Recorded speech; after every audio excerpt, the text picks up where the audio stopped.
Hello everyone. कैसे हैं आप सभी लोग? उम्मीद करता हूं कि आप सब लोग अच्छे होंगे और आप लोगों की तैयारी अच्छी चल रही होगी। मैं मनोज कुमार आज आप लोगों के साथ में डिस्कस करने जा रहा हूं बिफोर स्लीप 5 सीरीज। आज का लेक्चर नंबर 12 यानी कि डे नंबर 12। आज इसमें हम लोग कुछ अच्छे नए करंट अफेयर के ऐसे टॉपिक कवर करने की कोशिश करेंगे जो जनरली आप लोग डेली बेसिस पर कवर कर पाते हैं, नहीं कर पाते हैं, लेकिन मैं उन सबको कंपाइल करके आपको दे रहा हूं और साथ के साथ उम्मीद कर रहा हूं कि आप लोग अपना रजिस्टर जरूर मेंटेन कर रहे होंगे और मेरी बात को अगर आप लोग ध्यान से सुन रहे होंगे और इसको काम को कर रहे होंगे तो मुझे पता है कि आप लोगों का रिजल्ट 2027-28 में आपके फेवर में जरूर आएगा। ये मेरा अपना अनुभव है जो मैं आप लोगों को बता रहा हूं, उसको मैं साझा कर रहा हूं। इसलिए कृपया करके सभी लोग कोई भी इस चीज को बिल्कुल इग्नोर मत कीजिए, क्योंकि मैं सारी चीजों को उसके एंगल, उनके क्वेश्चंस बता करके कैसे इस पर क्वेश्चन बन सकते हैं, किस तरीके से चीजें बन सकती हैं, क्या-क्या इस पर कंटेंट बन सकता है, क्या उसका करंट टॉपिक है, क्या उसका बैकग्राउंड है, किस तरह से चीजें बनती है, एवरीथिंग हम लोग डिस्कस कर रहे हैं। ठीक है?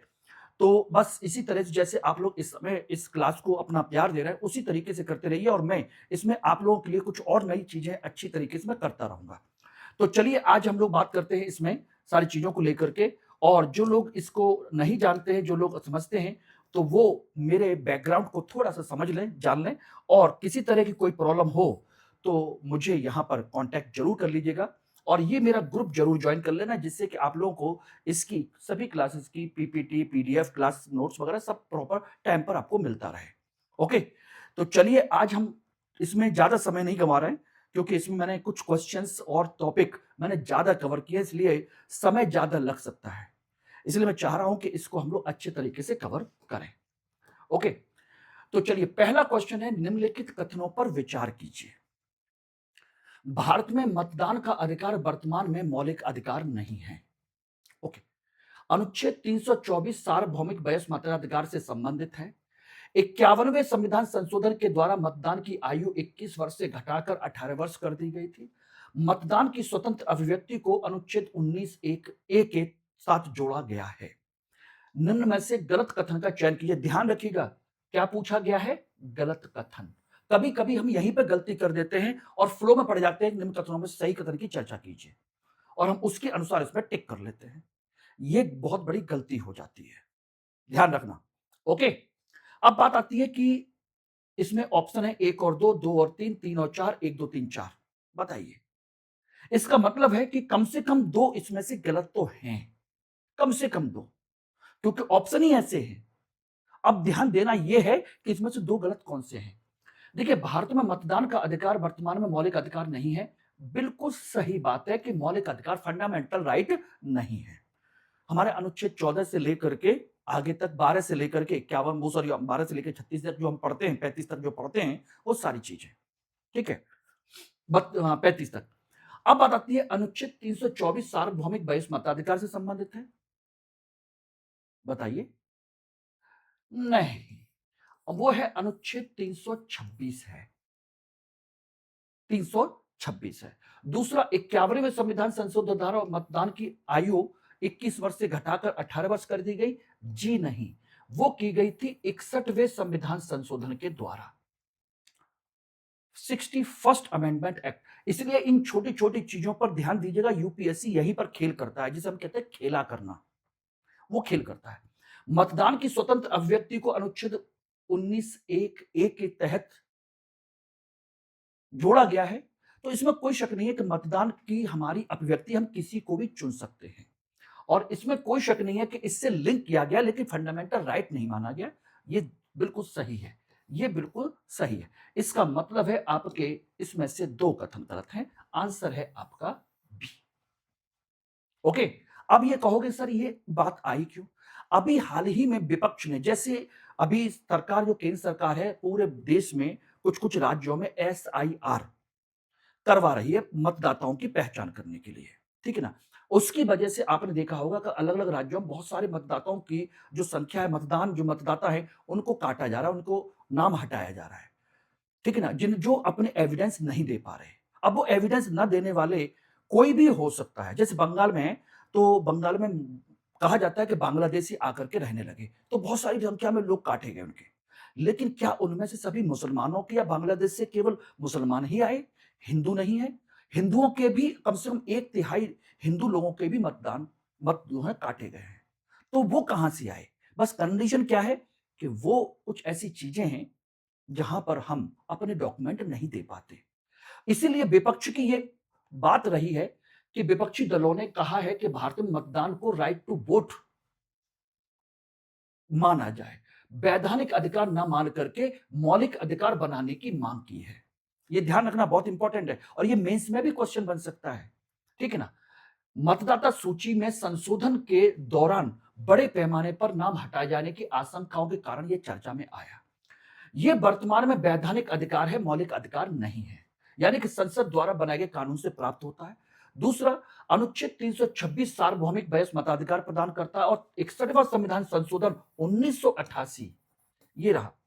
यह संशोधन आपके मतदाता की आयु 21 वर्ष से घटा करके 18 वर्ष करता है।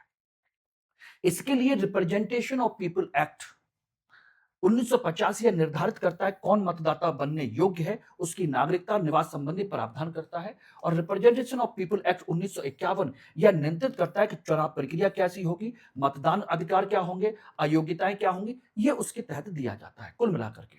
और मतदान की स्वतंत्रता मौलिक अधिकार की जो बात है उसमें हालांकि मतदान का अधिकार स्वयं मौलिक अधिकार नहीं है, लेकिन अनुच्छेद 19A के तहत मतदाता की स्वतंत्र अभिव्यक्ति किसे वोट देना है या नहीं देना है, नोटा वाला जो प्रावधान है वो इसी के तहत काउंट किया जाता है कि वो किसे दे, मेरी अपनी अभिव्यक्ति है, लेकिन मतदान का अधिकार नहीं, मौलिक अधिकार नहीं है।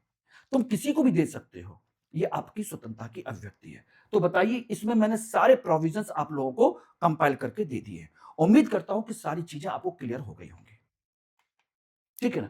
चलिए, अगला क्वेश्चन निम्न कथनों पर विचार कीजिए। कर्नाटक ने गिग वर्कर्स हेतु विशेष डिजिटल शिकायत पोर्टल प्रणाली को शुरू किया है। ओके, शिकायतें एकीकृत सार्वजनिक शिकायत जो निवारण प्रणाली के माध्यम से दर्ज की जाएंगी। यह पहल सभी सरकारी कर्मचारियों के लिए भी है।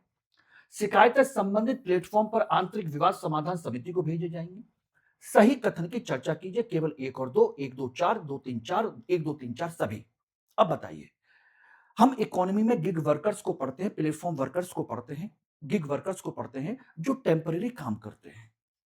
बात समझना, गिग वर्कर्स जो टेम्पररी काम करते हैं, फ्रीलांसिंग करते हैं, ठीक ना, या पार्ट टाइम काम करते हैं, इस तरह के जो लोग होते हैं उनको हम गिग वर्कर्स कहते हैं। और इस समय हमारे इंडिया में गिग वर्कर्स की संख्या बढ़ती जा रही है, दोनों तरफ से, कंपनी और सरकार, एम्प्लॉइज की दोनों की तरफ से, ठीक है ना। परमानेंट का कल्चर धीरे धीरे खत्म हो रहा है या कम हो रहा है।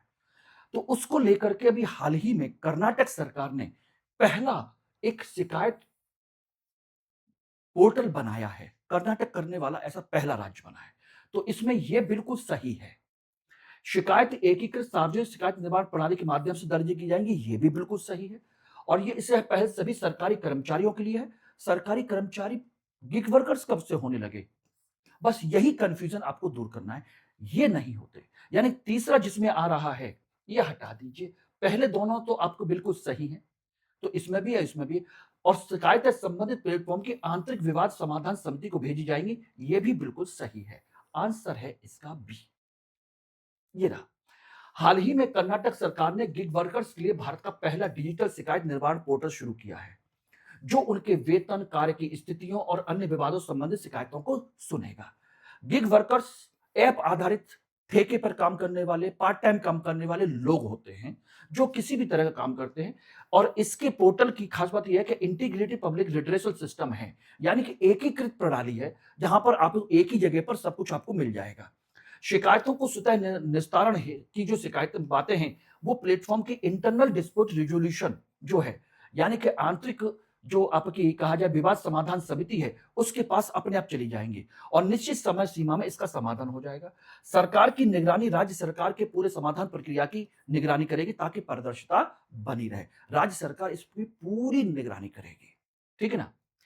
यह कर्नाटक प्लेटफॉर्म बेस्ड जो गिग वर्कर्स का जो एक्ट बनाया गया था उसके तहत यह लागू किया गया है, तो इस एक्ट को आप जरूर याद कर लीजिएगा।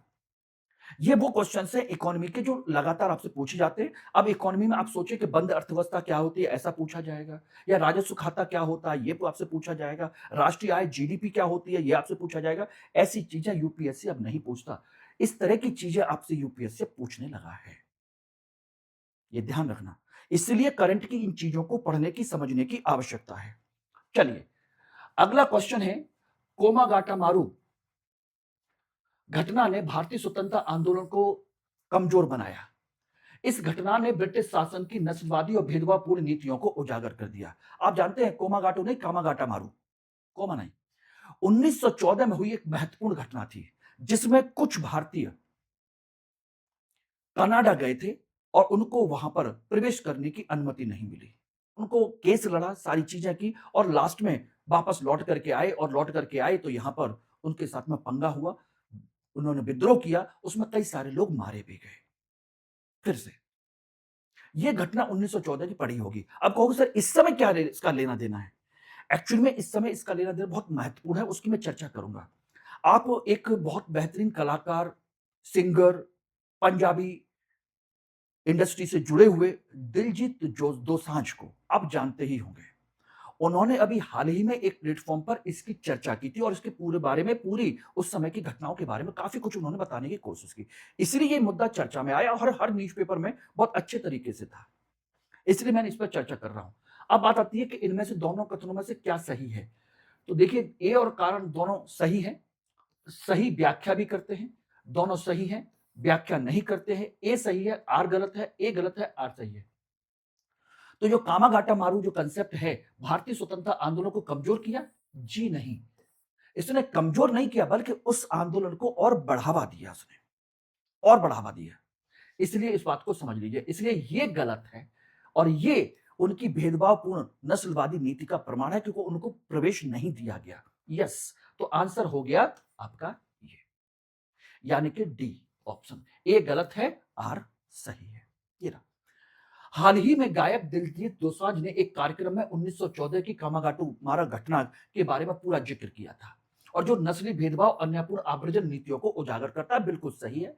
यह जहाज 1914 में हांगकांग से कनाडा के लिए गया था, और ध्यान रखना, यह जहाज जापानी जहाज था, जिसको गुरदीप सिंह नाम के एक व्यक्ति ने किराए पर लिया था। ये रहे गुरदीप सिंह, उन्होंने किराए पर लिया था। हांगकांग से सीधे कनाडा के लिए निकल गए थे, वैंकूवर के लिए।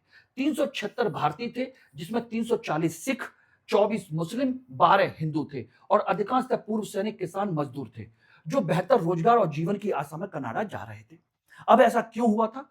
एक्चुअली में 1908 में कनाडा की सरकार ने एक रिजोल्यूशन पास किया था कि भाई, अगर कोई भी व्यक्ति अपने देश से सीधा हमारे यहां आता है, सीधी यात्रा करके, बिना कहीं रुके, तो हम उसको अपने यहां अनुमति दे सकते हैं। लेकिन भारत के संदर्भ में उल्टा था। भारत से कोई भी जहाज सीधे कनाडा के लिए जाता ही नहीं था। इसलिए ये लोग जो है ऑलरेडी कहां रह रहे थे? हांगकांग या मलेशिया की साइड में रह रहे थे। तो वहीं से इन्होंने हांगकांग से ही अपने सभी लोगों को इकट्ठा किया, और वहां से सीधे निकल गए। लेकिन वहां जाकर के इनको रोक दिया गया कि भाई, आप भारतीय लोग हो, भारत से नहीं आए हो, भारत से तो कोई जहाज चलता नहीं है। वहां पर बवाल बवाल हुआ, काफी ज्यादा समस्या खड़ी हुई, समझ लेना। इनको आने नहीं दिया गया, उतरने नहीं दिया गया, जहाज में खड़े रखा गया। जबकि उन्होंने खूब कहा कि हम वहां से नहीं आए हैं, हम वहां से आए हैं, और वहीं पर हम रहते हैं। लेकिन उनकी बात सुनने को कोई तैयार नहीं, ठीक है ना। इसीलिए ये समस्या आई। और कनाडा में उस समय एशिया विरोधी भावना काफी बढ़ रही थी। विशेष रूप से चीनी, जापानी, भारतीय प्रवासियों के खिलाफ भेदभाव की नीति काफी ज्यादा थी। इसलिए इनको वंचित कर दिया गया। कंडीशन क्या थी? इनमें से केवल 24 यात्रियों को उतरने दिया गया था, बस, जिन्होंने अपने डॉक्यूमेंट वगैरह दिखा दिए, या किसी तरह उनकी बात को मान लिया गया। बाकी क्यों नहीं दिया गया? बाकी को भोजन, पानी, चिकित्सा कुछ भी नहीं मिला, महीनों खड़े रहे जहाज के अंदर ही। इसलिए इनके लिए एक कमेटी बनाई गई थी, शोर कमेटी, तटीय कमेटी, जो इनका केस लड़ी थी, जिसमें हुसैन रहीम, बलवंत सिंह और सोहनलाल पाठक इसके प्रमुख लीडर थे कमेटी के। इन्होंने केस लड़ा था, सारी चीजें की। इनके लिए केस लड़ने के अलावा भोजन जुटाया, पानी जुटाया, व्यवस्था की, खाने पीने की, हर तरीके की। और फिर बाद में जब केस फाइनल हो गया कि भाई इनको नहीं घुसने देंगे, सर निकाल दिया। जो उस समय इनके वकील थे, इन्होंने इस केस को लड़ा था, जेई वर्ड। लेकिन सरकार ने वहां कह दिया कि नहीं भाई, ये नहीं होगा। तो इन्हें वापस भेज दिया गया, और सितंबर 1914 में बंगाल के बजबज बंदरगाह पर पहुंच गए। और ब्रिटिश सैनिकों ने, ब्रिटिश अधिकारियों ने इनको वहां से हटा करके पंजाब भेजने की जब कोशिश की तो वहां विद्रोह हो गया। और जब विद्रोह हुआ तो उसमें कंसेप्ट ये हुआ कि लगभग 20 लोग मारे गए। गुरजीत सिंह फरार हो गए, बाद में उन्होंने आत्मसमर्पण कर दिया और जेल भेज दिया गया। तो कुल मिलाकर के ये इस तरह की घटनाएं होती हैं। अब ये काफी चर्चा में है। ओके, अगला क्वेश्चन, क्वेश्चन नंबर 4, निम्न में से कौन सा उपाय मल्टी लेन फ्री फ्लो प्रणाली लागू करने के लिए अपनाए गए हैं? बोले ये क्या चीज है? मल्टी लेन फ्री फ्लो का कंसेप्ट क्या है? मल्टी लेन तो मैं समझ रहे होगे बहुत सारी लेन होती हैं। यस, यह उच्च सुरक्षा पंजीकरण प्लेट है। एक वाहन एक फास्टैग नीति, फास्टैग को वीआरएन से जोड़ना, सभी टोल भुगतान को नगद में लेना। एक्चुअल में अगर आपने पढ़ा हो, करंट में ध्यान दिया हो, तो अभी हाल ही में गुजरात के एक हाईवे पर सरकार ने एक नया सिस्टम लागू किया है कि जहां पर आपके कोई बैरियर नहीं होगा, वहां पर आपका यह सिस्टम लागू किया गया है। कोई बैरियर नहीं होगा, कोई टोल नहीं होगा, सीधे आप चलते चले जाइए बिना रुके। टोल ऑटोमेटिक आपके जैसे वॉलेट होता है, फास्टैग होता है, उसी तरीके से आपके वॉलेट से पैसा कट जाएगा। ये सिस्टम इन्होंने यहां पर इंडिया में इसको ट्रायल के तौर पर लॉन्च किया है, पहला लॉन्च किया है। इस तरह के सिस्टम विदेशों में बहुत जगह होते हैं, दुबई वगैरह में खूब होते हैं। वहां पर गाड़ियां कहीं नहीं रुकती, कोई टोल बैरियर नहीं होगा, सीधे चलते चले जाइए, अपने आप ही टोल कट जाएगा ऑटोमेटिकली। उसका प्रैक्टिकल हुआ है, तो उससे जुड़ी हुई ये 4 चीजें हैं। अब बताइए इसमें सभी टोल भुगतान नगद में होंगे? बोले नहीं, ये तो गलत हो गया। इसका मतलब चौथा इसमें है, इसमें भी है, इसमें भी है और इसमें भी है। अब आपको तीनों नहीं पता है, तब भी आपका आंसर हो गया ए। ये रहा। इसका मतलब है ऊपर वाले तीनों सही हैं। यस, अभी हाल ही में national highway authority of India ने गुजरात के 84 टोल प्लाजा पर भारत की पहली multi lane free flow barrier less tolling system को लागू किया है। यह सूरत भरूच भरूच भूखंड यानी कि नेशनल हाईवे नंबर 48 पर लागू किया गया है और भविष्य में भारत सरकार इसी को लागू करने का प्लान कर रही है पूरे देश में। कर रही है, ठीक है ना। और ये है क्या, एक आधुनिक इलेक्ट्रॉनिक टोल प्रणाली है जिसमें टोल प्लाजा पर रुकने की कोई आवश्यकता होती नहीं है, बिना रुके गुजरते चले जाते हैं। इसमें क्या क्या चीजें होती हैं? फास्टैग आपके वाहन पर लगा होना चाहिए। आरएफआईडी तकनीक, रेडियो फ्रीक्वेंसी तकनीक आपकी होनी चाहिए जो फास्टैग से स्कैन करता है, बिल्कुल सही है। एएनपीआर कैमरा होना चाहिए, ऑटोमेटिक नंबर प्लेट रिकॉग्निशन, उनके कैमरे लगे होते हैं, वो आपके नंबर प्लेट को कनेक्ट करते रहते हैं और उसको देखते रहते हैं। और ये जो कैमरे होते हैं, वाहन नंबर पढ़ते हैं और फास्टैग और वाहन पंजीकरण संख्या, ये रहा व्हीकल रजिस्ट्रेशन नंबर, उसको मिलान करके ऑटोमेटिकली टोल काट लेते हैं। कि ये बिल्कुल सही है, ओके।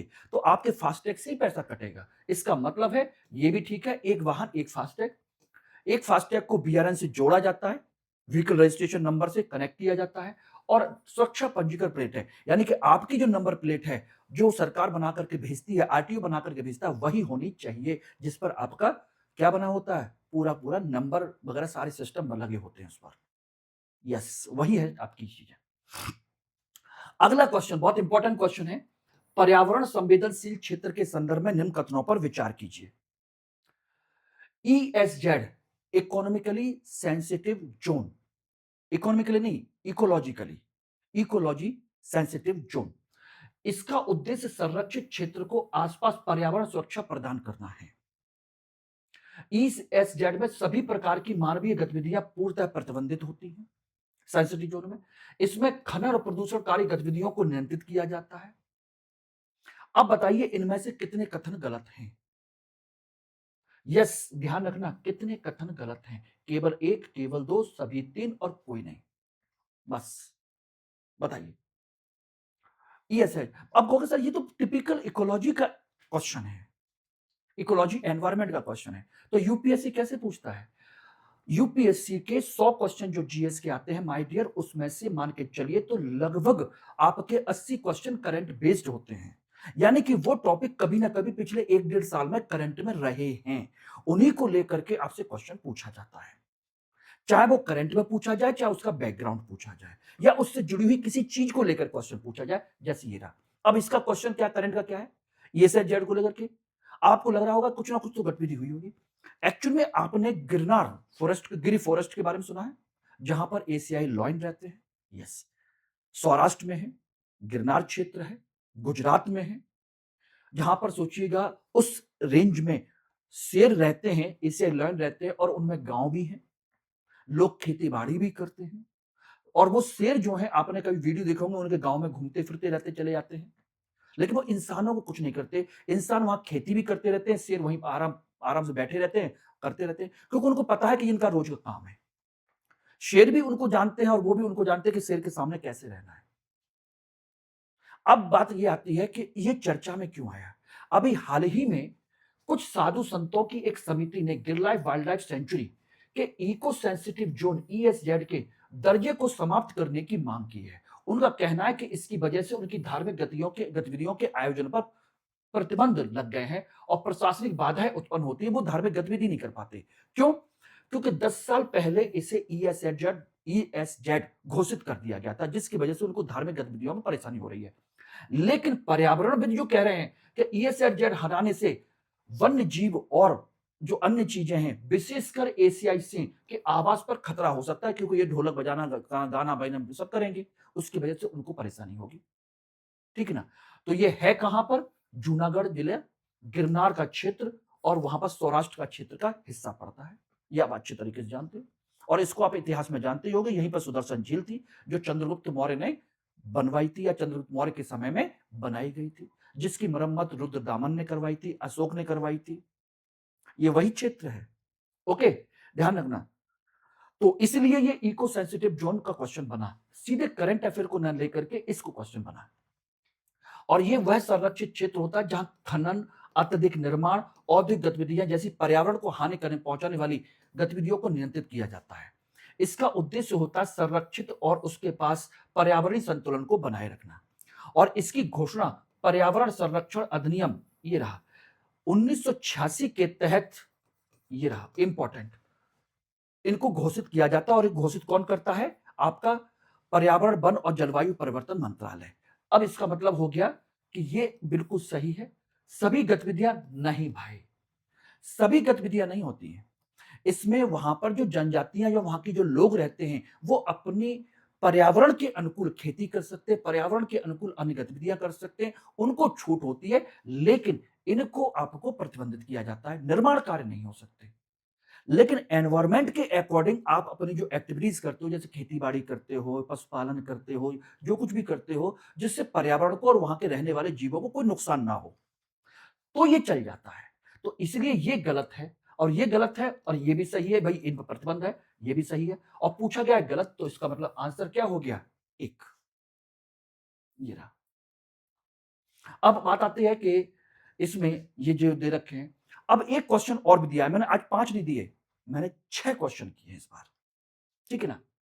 विटली अवार्ड्स के संदर्भ में निम्न कथनों पर विचार कीजिए। विटले अवार्ड को ग्रीन ऑस्कर कहा जाता है। यह पुरस्कार केवल विकसित देशों के संरक्षणकर्ताओं को दिया जाता है। यह पुरस्कार विटले फाउंडेशन, फाउंड फॉर नेचर द्वारा प्रदान किया जाता है। ये विजेताओं को जैव विविधता संरक्षण के लिए आर्थिक सहायता दी जाती है। बताइए कौन सा कथन सही है? सही कथनों का चयन कीजिए, 1 और 2, 1 3 4, 2 और 3, 1 2 3 4। तो देखिए ये तो बिल्कुल कंफर्म है कि ये तो नहीं है कि खाली विकसित देशों के लोगों को क्यों दिया जाएगा। भाई दुनिया में संरक्षण काम तो कोई भी कर सकता है, इसलिए 2 तो गलत है। और 2 जिसमें गलत है, ये रहे। इसका मतलब 1 3 4 सही है। ये भी सही है, ये भी सही है। एक पॉइंट से ही आपका सारा काम हो गया। बस इसी तरह से चीजों को ध्यान से सुनिएगा, इसी तरीके से। तो आंसर हो गया बी। अभी चर्चा में क्यों आया? अब एक भारतीय संरक्षणविद हैं बरखा सुब्बा और दूसरे हैं परवीन शेख, इन्हें बिटले अवार्ड से सम्मानित किया गया है। बरखा सुब्बा ने हिमालयन सेलामेंडर, जो एक मछली की, उसकी छिपकली की जैसी प्रजाति होती है, उसके संरक्षण के लिए। और परवीन शेख को संकटग्रस्त इंडियन स्कीमर, एक विशेष पक्षी जो पानी की सतह पर तैरते हुए, ऊपर तैरते हुए, उड़ते हुए मछलियों को शिकार करता है, बहुत बेहतरीन तैराक होता है, उसके संरक्षण के लिए पुरस्कार प्रदान किया गया है। इसे ग्रीन ऑस्कर कहा जाता है, बिल्कुल सही है। और यह पुरस्कार दक्षिण साउथ के जमीनी स्तर पर कार्य करने वाले पर्यावरण संरक्षणकर्ताओं को दिया जाता है। यह यूके की एक संस्था है विटले फंड फॉर नेचर के द्वारा प्रदान किया जाता है। इसमें 50,000 पाउंड की वित्तीय सहायता दी जाती है। और हिमालय सैलमेंडर छिपकली की जैसा दिखने वाला एक उभयचर प्रजाति है, जल और थल दोनों की जगह पर रह सकता है, ठीक है ना? और यह प्रजाति भारत के दार्जिलिंग, नेपाल, भूटान में पाई जाती है और इसकी संरक्षण संबंधी चिंता है। आर्द्र भूमि और इसके आसपास के परिवर्तन से इसके जल स्रोत जो हैं बड़े प्रभावित हो रहे हैं।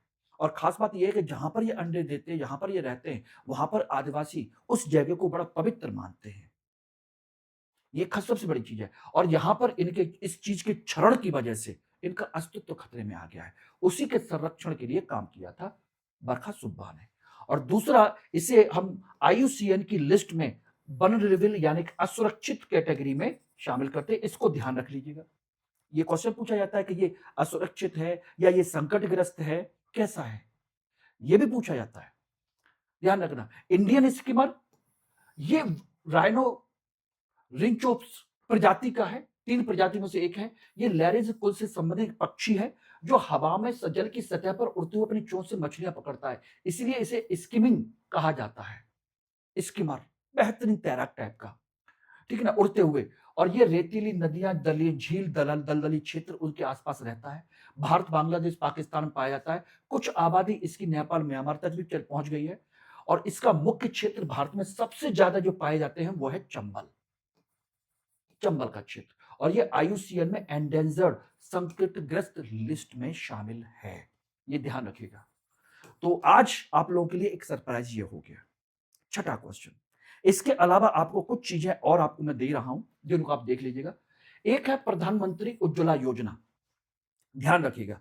प्रधानमंत्री उज्ज्वला योजना को आज प्रधानमंत्री ने अपना जो वचन दिया था, अपना जो बातें की थी, स्पीच दी थी, बताया कि इस योजना के 10 साल पूरे हो गए हैं। यानी कि 2016 में ये योजना लॉन्च की गई थी। 10 साल हो गए इसको, ठीक है ना। पेट्रोलियम एवं प्राकृतिक गैस मंत्रालय के द्वारा 2016 में शुरू की गई थी। ठीक, किस लिए की गई थी? ये कल्याण, गरीब परिवारों की महिलाओं को एलपीजी कनेक्शन दिया जाता था। गैस कनेक्शन उपलब्ध करा करके लकड़ी, कोयला, उपले से उनको मुक्त किया गया। और इसे हम ब्लू फ्लेम रिवॉल्यूशन भी कहा जाता है, क्योंकि इससे ब्लू फ्लेम निकलती है, जो आपकी ज्वाला निकलती है, उसे ये कहा जाता है। इसलिए इसका उद्देश्य था महिलाओं के स्वास्थ्य की सुरक्षा करना, धुआं धप्पड़ तमाम तरह की चीजों से बचाना, महिला सशक्तिकरण। गैस कनेक्शन से अब उनको ना लकड़ी इकट्ठी करनी पड़ेगी, ना उपले बनाने पड़ेंगे, ना कुछ करना पड़ेगा, ठीक है ना। और वयस्क महिला के नाम पर दिया जाएगा। और सुविधा और सम्मान, महिलाओं को शिक्षा, रोजगार, अन्य कार्यों के लिए समय मिल जाएगा, वरना लकड़ी इकट्ठी करती रहती, गोबर के उपले बनाती रहती। समय बच रहा है तो भैया अब पढ़ाई लिखाई भी कर लो। ये कंसेप्ट था। बाद में जाकर के 2021 में उज्ज्वला योजना 2.0 लॉन्च की गई। ये इसमें प्रवासी मजदूरों के लिए भी इसको लॉन्च किया गया कि भाई अगर आप कहीं दूसरी जगह रहते हो तो वहां पर भी कनेक्शन ले सकते हो और अपना पता सेल्फ डिक्लेयर कर दो कि हमारा ये एड्रेस है, तो वहीं पर आपको मिल जाएगा, ठीक है ना। इसमें पहली रिफिल और चूल्हा बिल्कुल निःशुल्क दिया गया है। वित्तीय सहायता पर कनेक्शन 1600 रुपया सरकार देती है। 2025-26 में 14 किलोग्राम वाले सिलेंडर को 300 रुपए की सब्सिडी जारी रखी है इन लोगों के लिए, गरीब लोगों के लिए। और एक वर्ष में अधिक से अधिक 9 रिफिल तक का लाभ मिल सकता है, यानी कि 1.5 महीने के हिसाब से आप सिलेंडर चला सकते हो। ये रहा। और एक है आपका हेपेटाइटिस। हेपेटाइटिस अभी हाल ही में वर्ल्ड हेल्थ ऑर्गेनाइजेशन की ग्लोबल हेपेटाइटिस रिपोर्ट 2026 के अनुसार कहा गया है कि भारत अभी हेपेटाइटिस से होने वाली मृत्यु में सबसे अधिक दबाव वाला देश है। सबसे ज्यादा समस्या भारत में है। और ये हेपेटाइटिस लिवर से होने वाली एक बीमारी है, लिवर से संबंधित है। वायरस संक्रमण से भी हो सकती है और अन्य चीजों से भी हो सकती है। वायरस संक्रमण भी हो सकता है, शराब का सेवन भी हो सकता है, विषैले पदार्थ खाते हो, ड्रग्स लेते हो, दवाइयां लेते हो, ऑटो इम्यून डिजीज होती है, उनसे भी हो सकता है। ऑटो इम्यून हेपेटाइटिस होता है, बार बार निकल के आ सकता है, उससे भी हो सकता है, ठीक है ना। यानी कि ऐसी स्थिति शरीर की प्रतिरक्षा प्रणाली स्वयं यकृत ऊतकों के विरुद्ध एंटीबॉडी बनाने लगती है, यानी अपने ही टिश्यूज को वो डैमेज करने लगती है, ठीक है ना। और हमारे देश में क्या पूरी दुनिया में हेपेटाइटिस की 5 प्रणाली पाई जाती है। Hepatitis A, hepatitis B, hepatitis C, hepatitis D, hepatitis E. और इनमें से सबसे बड़ी चीज ये है कि हेपेटाइटिस सी और ई दोनों ये काफी खतरनाक हैं और इनके लिए कोई भी वैक्सीन नहीं है। ध्यान रखना, बाकी के लिए टीके उपलब्ध है, हेपेटाइटिस ए के लिए, बी के लिए, डी के लिए। और ध्यान रखना, इसमें कंडीशन ये है कि हेपेटाइटिस जो बी है, ये वायरस से होता है, दीर्घकालिक रूप ले सकता है, संक्रमित रक्त से भी हो सकता है, सुई से भी हो सकता है, किसी भी तरफ से हो सकता है। ये ध्यान रखना। और डी जो है सबसे दुर्लभ प्रकार का है, केवल हेपेटाइटिस बी संक्रमित व्यक्ति में ही आगे जाकर के हेपेटाइटिस डी होता है। और एक बार अगर यह हो गया, इसका इलाज नहीं है, टीका है सिर्फ। इसलिए हर व्यक्ति को इसको टीके लगवा लेने चाहिए, बच्चे से लेकर के बूढ़े तक।